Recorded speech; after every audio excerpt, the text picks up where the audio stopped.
Hi everybody, welcome back for another quick tip to help with your wedding planning. And today I want to chat to you about organising your tables plan and all your place settings, where you're going to sit all your friends during your wedding breakfast.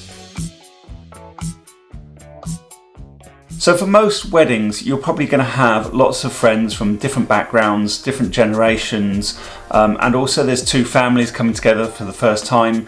So you've got lots of people that might not know each other, and you've got groups that will know each other quite well. So it's a case of having to sort of fit everybody in and work out how you're going to sort of introduce them to each other, just to make sure there's a lovely atmosphere in your room and people are chatting and enjoying themselves. And also people love to meet new friends, particularly at weddings. It's a great opportunity to do that. So how do you fit everybody together and make sure everybody's getting on and chatting nicely? So my first tip is to always have a table plan of some sort and put that somewhere where people are going to be able to read it during the drinks reception, so there's no sort of delay or hold-ups as people go into the wedding breakfast, which is a nightmare for venue managers, just to get everybody sat down, and then people are taking their time and it just holds up the day just that little bit.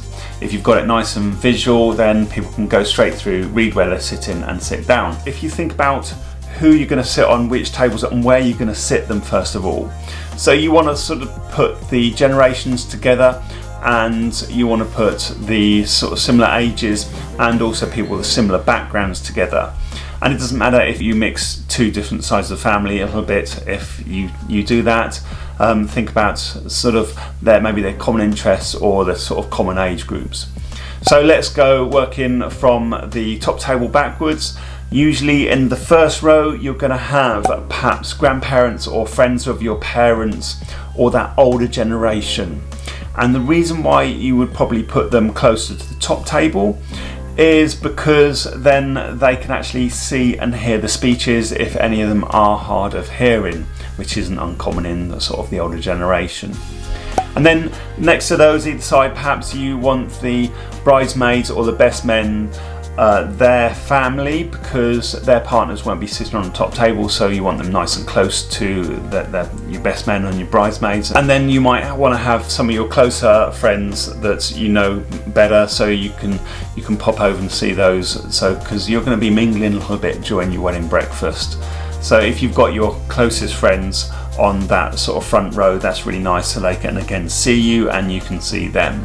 So working back, perhaps you might have another row of tables working backwards, and if you've got a group of friends which are going to be slightly louder, a bit noisier, it's always nice to put those in the corner. And the reason I say that is because when I'm working, I'll use those tables in this way, is that their sound of them having a great time and laughing and chatting, that will bounce off the walls and fill the room.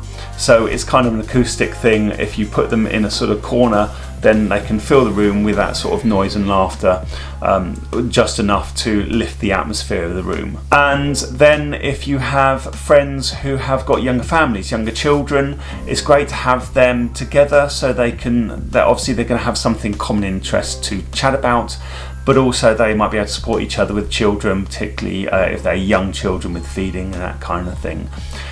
And also they want to be positioned in the room somewhere it's close to the doors. So if you've got a smaller child that's going to be restless during the speeches or something, they can sneak out during the speech and it won't disturb everybody. So yeah, at the back, probably nearer the doors.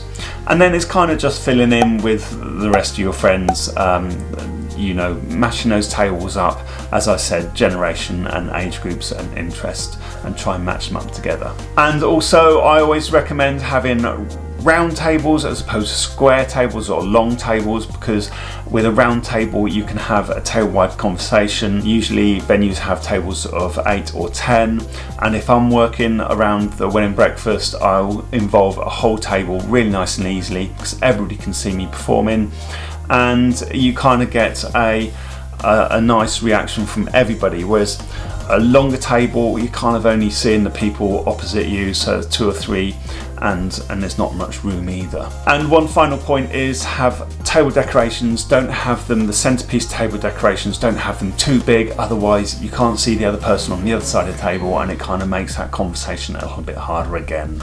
So hopefully that has been a quick tip that will help you with your table planning and sitting everybody down in the right places so everybody meets each other and you get a lovely atmosphere into your breakfast room.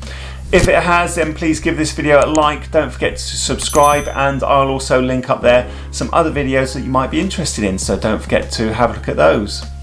So thanks for watching, and I will see you very, very soon. Thank you very much, and goodbye.